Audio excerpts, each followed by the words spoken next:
తెలంగాణ ప్రజలకు మంత్రి పొన్నం ప్రభాకర్ నూతన సంవత్సర శుభాకాంక్షలు తెలిపారు. ప్రజాపాలన ప్రభుత్వం 2024 సంవత్సరం పూర్తి చేసుకుని 2025 ఏడాదిలోకి అడుగుపెడుతున్న శుభ సందర్భంగా ప్రజలకు విషెస్ తెలిపారు. రవాణా శాఖ మంత్రిగా మీ అందరూ సురక్షిత ప్రయాణం చేయాలని ఆకాంక్షిస్తున్నా అని అన్నారు.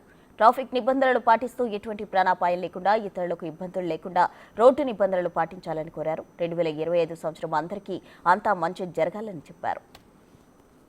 ప్రజాపాలన ప్రభుత్వం 2024 సంవత్సర కాలం పూర్తి చేసుకొని 2025 సంవత్సరంలో అడుగు పెడుతున్న శుభ సందర్భంగా యావత్ తెలంగాణ ప్రజలందరికీ శుభాకాంక్షలు తెలియజేస్తూ రవాణా శాఖ మంత్రిగా మీ అందరూ సురక్షిత ప్రయాణం చేయాలని, ట్రాఫిక్ నిబంధనలు పాటిస్తూ ఎటువంటి ఇబ్బందులు లేకుండా, ప్రాణాపాయం కలగకుండా, ఇతరులకు ఇబ్బంది లేకుండా ట్రాఫిక్ నిబంధనలు పాటిస్తూ ముందుకు కొనసాగుతూ మీ జీవితాల్లో సుఖ సంతోషాలను పంచుకునే విధంగా, కుటుంబ సభ్యులతో ఉండే విధంగా మరి మీ అందరికీ శుభం జరగాలి 2025 సంవత్సరం అని ఆకాంక్షిస్తూ అందరికీ నూతన సంవత్సర శుభాకాంక్షలు తెలియజేస్తాం.